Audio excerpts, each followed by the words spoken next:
Breaking news రాష్ట్రంలో ఎన్నికలు జరిగే అన్ని మున్సిపాలిటీలు కార్పొరేషన్స్ క్లీన్ స్వీప్ చేయడమే లక్ష్యంగా సీఎం రేవంత్ రెడ్డి వ్యూహరచన చేశారు. కీలక మంత్రులు పార్టీ ముఖ్య నేతలతో సీఎం సుదీర్ఘంగా సమీక్ష నిర్వహించారు.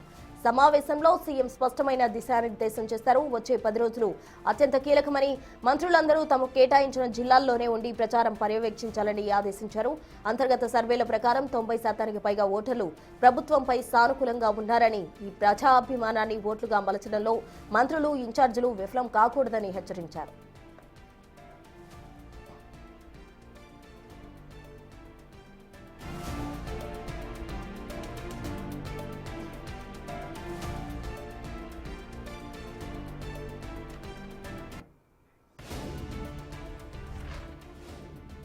ఈ అంశానికి సంబంధించి పూర్తి వివరాలు మా ప్రతినిధి వాసు అందిస్తారు. వాసు, చెప్పండి, రాష్ట్రంలో ఎన్నికలు జరిగే అన్ని మున్సిపాలిటీలు, కార్పొరేషన్స్ కు సంబంధించి క్లీన్ స్వీప్ చేయడమే లక్ష్యంగా పెట్టుకుని సీఎం రేవంత్ రెడ్డి ముందుకెళ్తున్నారు. దీనికి సంబంధించి తాజా అప్డేట్స్ ఏంటి వాసు?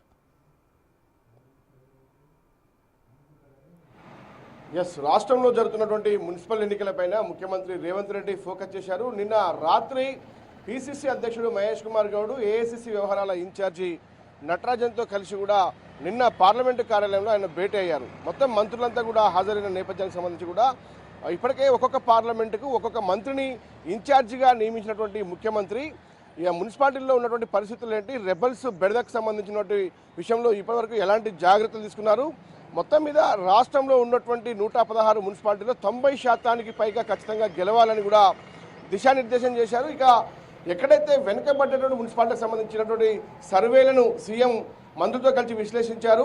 అక్కడ మరింత కష్టపడాలి, సమిష్టిగా కృషి చేయాలి, ఎవరైతే రెబల్స్గా ఉన్నటువంటి వ్యక్తులు ఇంకా విత్డ్రా చేసుకోకుండా ఉన్నారో వాళ్ళతో సమన్వయం చేసుకొని ఈ రోజుతో మొత్తం క్లియర్ చేయాలని చెప్పారు. ఎందుకంటే ఈ రోజు నుంచి ముఖ్యమంత్రి జిల్లాల పర్యటనకు వెళ్తా ఉన్నారు. ఈరోజు నల్గొండ జిల్లా మిర్యాలగూడ సభలో పాల్గొనబోతున్నారు. వరుసగా ఈ నెల 9 వరకు కూడా ముఖ్యమంత్రి ఒక్కొక్క ఉమ్మడి జిల్లాకు సంబంధించి ఒక్కొక్క జిల్లాలో ఒక మీటింగ్ ఏర్పాటు చేశారు. 9 వరకు కూడా వరుసగా మీటింగ్లో పాల్గొనబోతున్నారు. 11 ఎన్నికలు జరిగిన నేపథ్యంలో కేవలం ఈ చివరి వారం రోజులు చాలా కీలకం కాబట్టి ప్రతి ఒక్కరూ ఎవరైతే ఇన్ఛార్జిగా ఉన్నటువంటి మంత్రులు ఎవరైతే ఉన్నారో అందరూ కూడా మీ నియోజకవర్గాలు, మీ ఇన్ఛార్జి పార్లమెంట్ ఏరియాలోనే ఉండి పని చేయాలి అని కూడా ఆయన కీలక ఆదేశాలు జారీ చేశారు.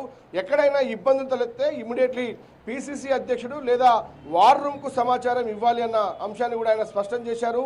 అయితే ఇప్పటికే కొంతమంది వ్యవహార శైలికి సంబంధించి అంటే మున్సిపల్ ఎన్నికల్లో ప్రతి ఒక్కరు సీరియస్గా పనిచేయాలి, మంత్రుల పనితీరుకు తగ్గట్టుగా ఫలితాలు ఉంటాయి, గెలిచినా ఓడినా మంత్రులదే కీలక బాధ్యత అంటూ కూడా ఇటు పిసిసి అధ్యక్షుడితో పాటు మీనాక్షి నటరాజన్తో పాటు సీఎం కూడా మంత్రులకు చాలా స్పష్టంగా చెప్పడం జరిగింది.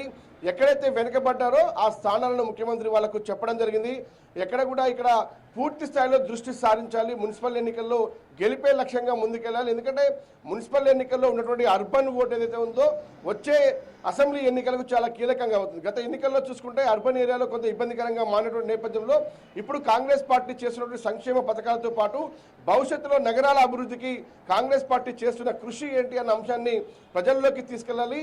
స్థానిక మేనిఫెస్టోలు, ఎందుకంటే ఏ మున్సిపాలిటీల్లో ఎలాంటి ఇబ్బందులు ఉన్నాయి వాళ్ళ తగ్గట్టుగా మేనిఫెస్టో తయారు చేసుకొని ప్రజల్లోకి వెళ్ళాలి అన్న విషయాన్ని ముఖ్యమంత్రి దిశానిర్దేశం చేశారు. ఖచ్చితంగా ఎట్టి పరిస్థితుల్లో మున్సిపల్ ఎన్నికల్లో మెజార్టీ స్థానాలు గెలవాలి, అవి 90% పైగా ఉండాలని మాత్రం ఆయన స్పష్టం చేయడం జరిగింది. Right Vasu, thank you. మొత్తంగా మున్సిపల్ ఎన్నికల్లో మెజారిటీ స్థానాలు కైవసం చేసుకునే దిశగా కూడా సీఎం రేవంత్ రెడ్డి అటు మంత్రులతో, ముఖ్య నేతలతో దిశానిర్దేశం చేసిన పరిస్థితి. మొత్తంగా మున్సిపల్ ఎన్నికల్లో క్షేత్రస్థాయిలో కూడా అన్ని పరిశీలించి గెలిపే లక్ష్యంగా ముందుకెళ్లాలంటూ కూడా సూచనలు చేశారు.